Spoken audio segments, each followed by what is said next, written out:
we have a small rack at the booth. A lot of this is in the audio and video design. You pull up the schematics to really understand each device and what it's doing and where it's going. So I have a general sense, but not enough to I can change things in here. So there's a lot going on here. But the things that are most important to just know, we'll start from the bottom. We have a couple QSC devices that are converting, I don't even know what, into QSC stuff. Audio, I think. So I'm not even sure exactly what's going on with those. They're needed for the QSC system. Here's another network switch that has Dante and the control network on it. These two switches from the back and the front are talking to each other. So another connection point for our network, our AV network. These are the Netgear AV switches that are designed for AV. So really great switches. Power. This is the video switcher for what gets put on the screens. So we have multiple video inputs. We have the ProPresenter for the Sunday services. We have an HDMI cable laying back here. If I can just pull that out.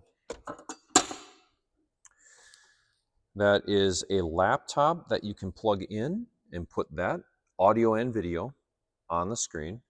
And then earlier we talked about the Lectern mic, or the Lectern. So the Lectern comes over network into here, converted back to HDMI, and plugs into that switch also as one of the sources. So that device switches which video feed is going up to the screens. Now you don't have to touch it there because the touch panel, we'll talk about that a little bit later. Mm-hmm. The touch panel, when I touch it, it changes the number down there. Oh, so that is a QSC controllable device. Like we were talking about Dante needing to be installed in devices. Some devices need to be QSC, have the coding and stuff to be able to be controlled by QSC. And that has to be programmed in the QSC, but it was programmed to give the command to that device to change. So that's what's happening there. Okay. And then this guy is a video switcher and video router. It brings all the cameras in. It brings like the announcement feed for the TVs. And similar to the core where we could switch between inputs and outputs, this is the same thing it's doing here. And you can switch when you want to switch what's on and off in the lobby. That's what it's switching. It's changing it here. Okay. So same type of concept. It's all happening right in here. Inside here, we have again, Aero AV has a little PC in here that they can log in and fix some things for us. And then building internet. This is, if you unplug this during a service, the live stream is going to die because that is how the live stream is getting out via our internet. If you have any any questions on that, feel free to email john.rudot@922ministries.com and he will help you with that. This rack slides out on the carpet, and I have done that 473 million times. To get into all the wiring. There are a ton of wires behind it. And if you push it back in, it doesn't go all the way in. You got to reach down underneath. There's a hole down there to reach in and kind of pull the cables in to get this thing to scoot back in. So just be careful. There's lots of wires back there, probably more than we need, but it's a big old rat's nest. But every wire has a function back there. So the conduit comes in down there. That's why. So to get the wiring in from the various places, it comes in through the conduit down there. That's why all the wires are down there. So that is all we need to know about that, I think. So you have two video switchers. One sends stuff out to the main screen. Yes, the Extron sends things out to them, is the switcher for what goes on the main screens. This video hub is really all the other stuff. Everything else. Yeah, for the most part. All the routing, the video routing that needs to happen. So the announcement monitors in the lobby, the back screen. The back screen, I think that is a difference on the core side of thing. Announcements, switcher 2, 3, live stream. Yeah. So that's different.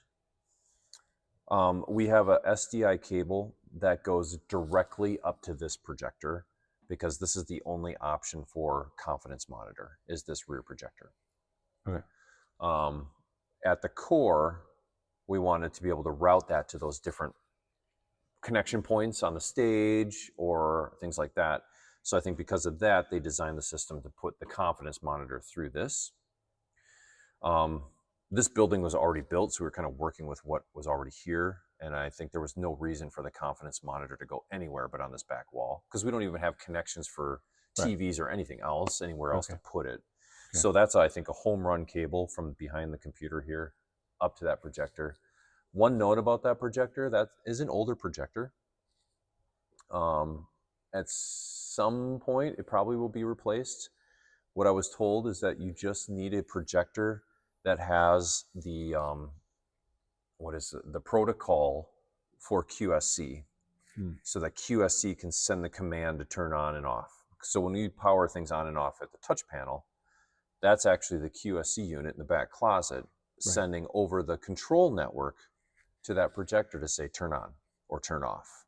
So don't just go to Best Buy and just grab a projector.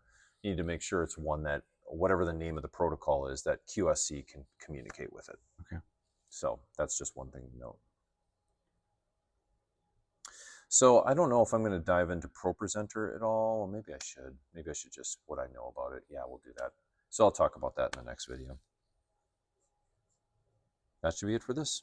So then this smart video hub sends the video signal to the lobby and to Resi or to the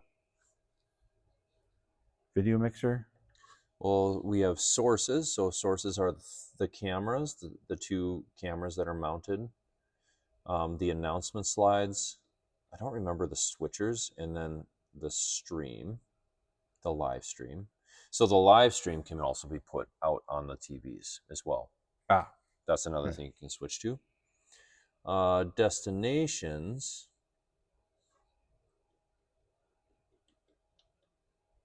Stream, welcome, TV, kitchen TV, north and south ministry center TVs, and some other outputs that are for various things.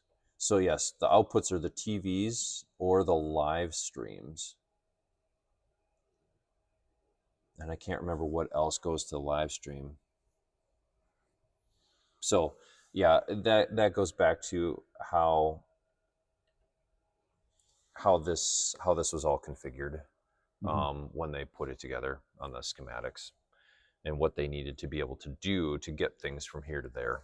So because when we get to the video, that we just installed another switcher over there for all the video to come in, so we could do overlays and things like that. So then this video hub sends stuff to that video switcher? The 3 cameras come in here. There was a reason, or the 2 cameras, the PTZs, come in here first, and then are sent out. There was a reason that they needed to do it that way, and I don't remember what it was.